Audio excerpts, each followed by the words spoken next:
Hey everybody, welcome to the Roaring 1920s. So we are beginning a couple of days study over a time period following World War One.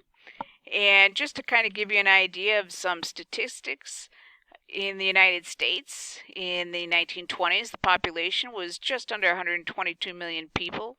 A typical gallon of milk costs 58 cents. The average yearly income for the main breadwinner of the family, which more likely was the man of the family, was just a little under $1,600 a year. Changes in fashion were common, and we're going to look at that in a little bit. Bob haircuts, short hemlines, hats, knickers, and the Lindbergh leather. Favorite sports of the 1920s: tennis, golf, and one that's not mentioned here, but boxing was a huge hit at this time period. Crazes that popped up around the country: marathon dances, where couples would dance 24 hours, and whoever was the last couple standing at the end won the dance. You had a new dance develop called the Charleston. You had crazy adventurous activities by college kids called flagpole sitting, where, yes, it is exactly like what it says. They would climb up on a flagpole and sit there however long they wanted to and see who could set the record. King Tut was discovered. Ouija boards were created, and crossword puzzles were another new and developing fad. Comic and cartoon characters such as Felix the Cat, Mickey Mouse, and Little Orphan Annie hit the scene as well. New games on the market: marbles, the statue game, jump rope, roller skating, all games I enjoyed as a kid, although I was not born in the 1920s. I just liked playing that when I was a kid. New foods: Welch's grape jelly, Eskimo pie, and Wrigley's chewing gum. So the Roaring Twenties, what is it? And this is where you begin to add to your notes. The 1920s was a time period when America was roaring. Following the tragedies of World War I, the United States took a turn for the better. The economy flourished and culture began changing. America saw a change in fashion, language, inventions, entertainment, and more. And I should say that the tragedy of World War I was so horrific, not just in the United States, but across the world. 40 million people were either killed or wounded during World War One. Half of that actually died during World War One. And on top of that, we had a, a pandemic. The Spanish flu was the pandemic of that day and age 100 years ago, and 500 million people across the globe were affected by the pandemic. That's about a third of the population, and of that, about 50 million people died of it, and about 675,000 died in the United States alone. So it was just a horrible time, and by the 1920s, the dawn of a brand new decade, people just they want to forget what happened in World War One and move on to bigger and better times. We see a lot of change among women. Life for women in the 1920s became much less restrictive. You can certainly see that in this picture and in the way these women are dressed. Heaven forbid they're showing their legs, and in one female is showing her arms. Again, a huge no-no in that day and age. Or certainly for their mothers, it was a huge no-no. You just didn't do stuff like that. The suffrage movement gained women the right to vote in 1920 with the 19th Amendment. More and more women began working outside of the home and taking roles that were formerly only held by men. And just as they have in every war in the history of the United States, women took up the jobs that were vacated by their husbands or by men in their family and started working in factories, working in stores in the family business. And World War One was no different. What was different was that by the time by this day and age, and by the end of the war in 1918, women were less willing to give up those jobs in the factories. They really enjoyed the independence that they gained from working outside the home, as well as making their own paycheck, making their own money. As a result, women begin to not only compete for men for some of these jobs, but they also postpone getting married later because they have this sense of independence that they didn't experience before, and more women are beginning to want to actually get a job and a career as opposed to be a stay-at-home mom. Changing culture for African Americans. The African American culture also made an important development during the 1920s. We call the movement the Harlem Renaissance because it began in a New York neighborhood named Harlem. African American artists and athletes thrived and helped with the development of the current artistic and music styles. So you have this great migration of African Americans that escape the segregated South to northern cities, and they take their culture with them, and you see this incredible renaissance, this change of culture in those northern cities that was brought upon by African American artists, whether they were actually poets or painters or musicians or singers, all of them artists that added tremendous amount of rich, vibrant culture to our American culture at that time. The changing culture of children. Some familiar stories first took the form of children's books at this time. For example, Winnie the Pooh, Bambi, and the Velveteen Rabbit were hits. Mickey Mouse hit the scene for the first time, which exploded into the Disney enterprise we have today. And some popular toys and games included paper dolls, Tinker Toys, teddy bears, marbles, jump rope, and roller skating. The changing culture and fashion of women included the new freedoms, or followed along the new freedoms they were granted. Some women sported the rebellious flapper style, as you see in the pictures to the right.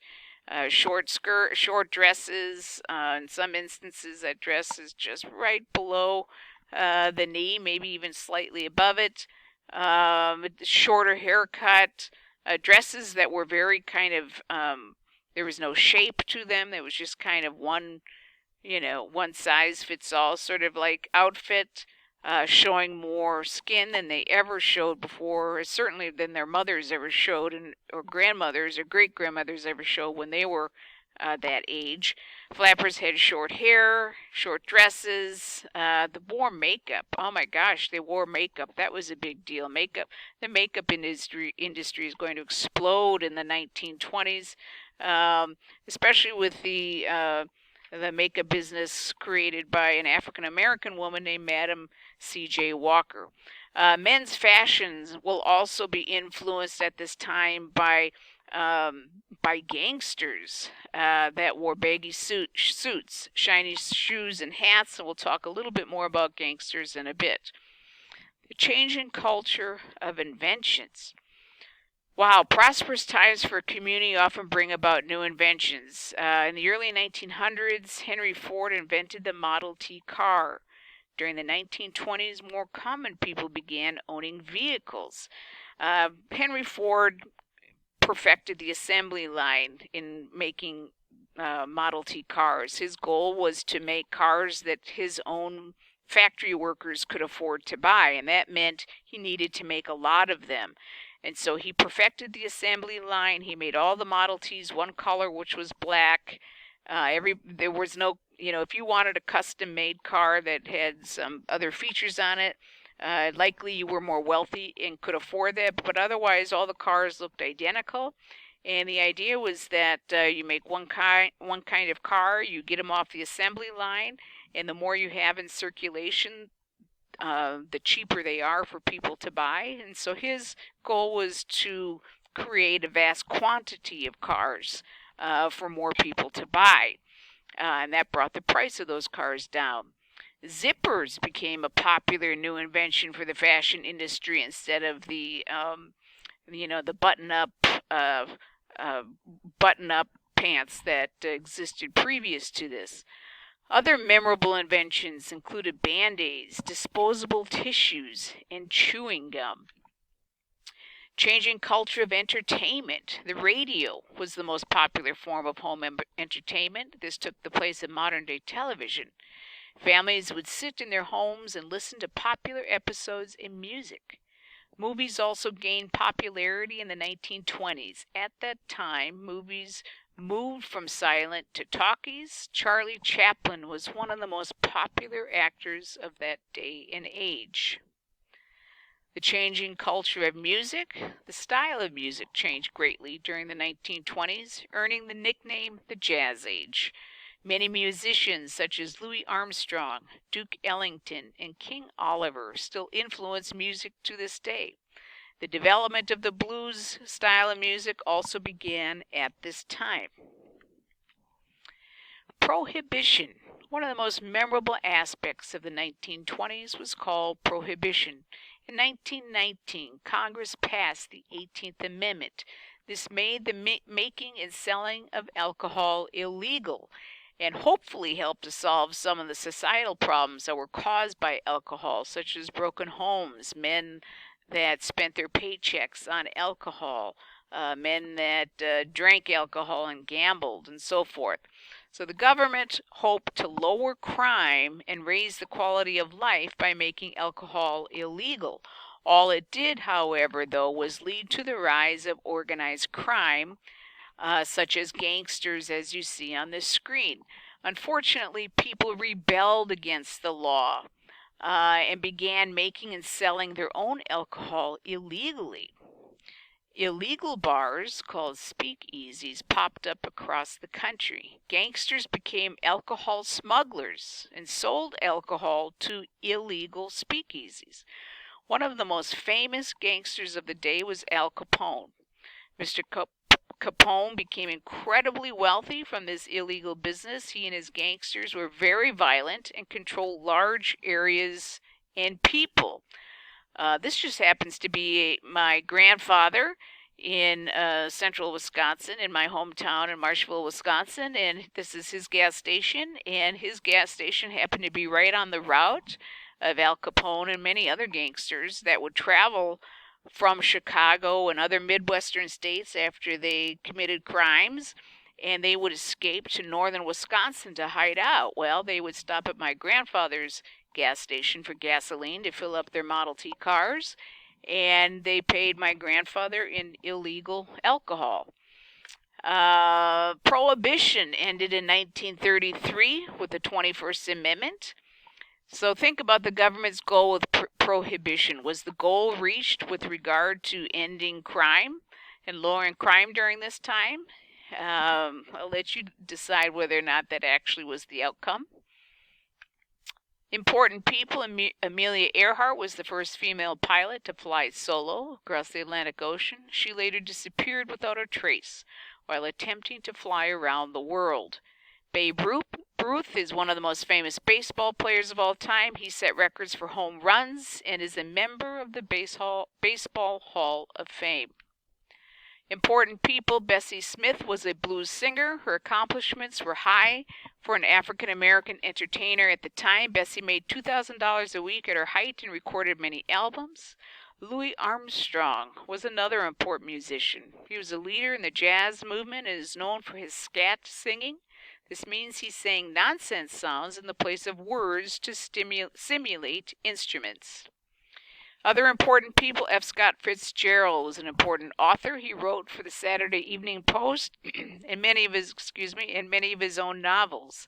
Herbert Hoover was the president of the United States at the end of the 1920s. Initially, Hoover's presidency shared the prosperity of the Roaring Twenties, but when the stock market crashed, Hoover was not prepared to deal with a complicated situation.